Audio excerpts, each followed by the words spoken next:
Hey grillers, what's up? It's Brad and we're back with another episode of BB Grill Shack where we focus on barbecue tips, tricks, reviews, and recipes. Today I'm bringing you guys an interesting experiment which I saw online, which is to cook steak in butter. I'm sure I'm probably not the only person that's seen steak being cooked in butter, kind of sous vide style or braising. I'm not sure the word for it, so if you know, leave it in the comments. But I'm sure I'm not the only person that's seen this on the internet recently. I decided today was going to be a good day to test it out, so I went over to the store and got some really nice tri-tip steaks. I'm not a huge fan of the tri-tip steaks, but at $5 for both of them, can't pass it up. So I'm going to reverse sear 2 steaks. I'm going to do one in butter, one in the smoker outside of the butter, and then we're going to sear both of them and do a side-by-side comparison. I'm going to start off by preparing my steaks. I'm just going to rub them with a little bit of Cosmos Q SPG and let them put them back in the fridge for about an hour. One of my favorite tips for rubbing steaks is to over-sprinkle the rub a little bit, and then you can lift up the steak and use the side to pick it up. That way you season the sides and you use all your rub. While the rub is setting and soaking into our steaks, I'm going to go ahead and start making the butter concoction. So for this, I'm just using an aluminum pan. I have 3 sticks of butter, a fresh twig of rosemary, and 2 or 3 garlic cloves. Go ahead and throw your butter mixture onto the smoker and let it preheat, melt, and stir it up a bit. Speaking of my smoker, I'm going to be running my smoker at 250 degrees Fahrenheit today, and I'm going to take the steaks off when they're about 140, let them rest for about 10 minutes, and then I'm going to sear them about 2 minutes per side on my little Weber gas grill. I'm taking my tri-tip up to 140 today before I take it off the grill. This is a little bit hotter than you guys might do it at home, but I like my tri-tip medium to well done.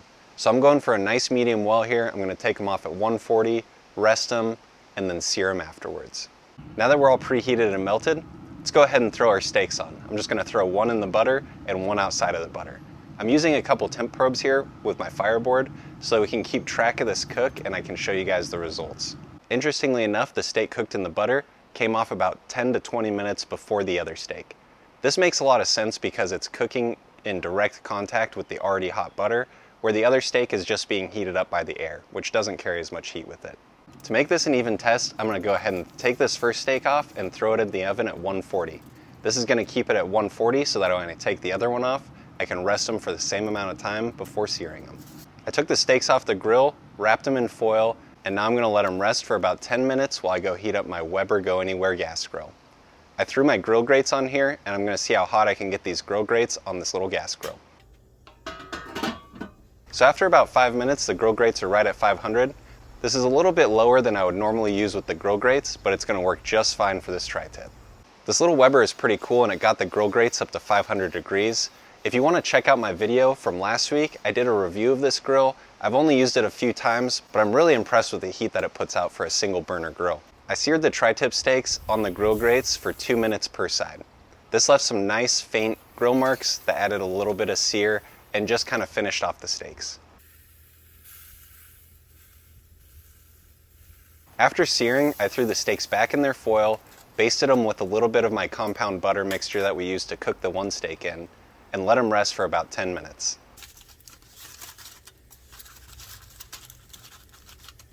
After resting, let's take these out and just look at them a little bit. You can tell that there's an obvious color difference between the two. It looks like one of the steaks probably got a lot of smoke and the other one didn't, which is exactly what I think happened. From a cutting perspective, they're about the same to cut. If I had to say one was tougher to cut than the other, the smoked and not butter cooked steak was a little bit more tough to cut. Let's take a quick look at the inside of both of these steaks. They're both medium well done, and if I had to say, I think the smoked steak looks a little bit more juicy. Also, go ahead and run your butter through a cheesecloth so you don't have to throw it away. Alright guys, and this is what I've been waiting for, the taste test. So what I want to do here is I'm going to try the control steak first, the one that was just reverse seared, not in the butter. And I want to see if there's a difference, you know? So I'm going to try the control first and then I'll follow it with the butter steak.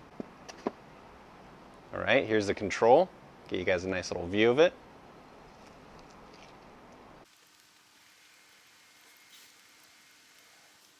That was a mouthful of steak, but it was really good. It tasted like I expect a steak to taste like. It was a little bit chewy, and this is a tri-tip steak, so I'm not surprised there. Let's go ahead and move on to the butter cooked steak.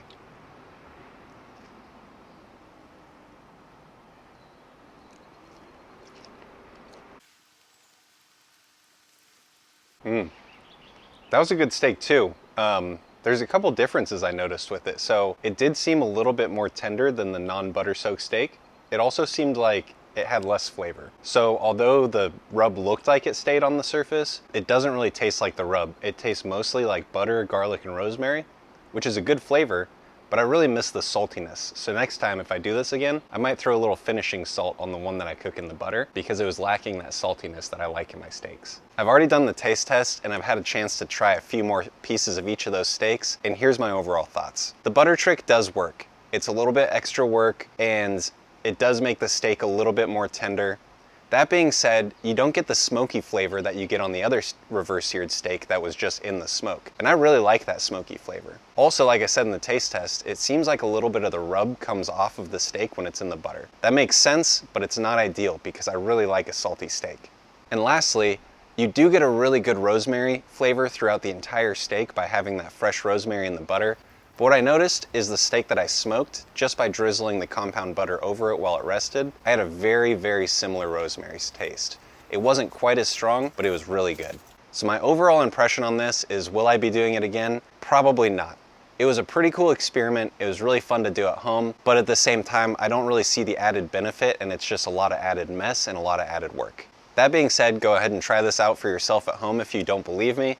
Leave your results down below in the comments. Let me know how it went, and I would love to hear back from you guys. Let me know what steak experiments you guys have planned or that you've done. I really want to know, and I really want to try them out here and do them on my channel.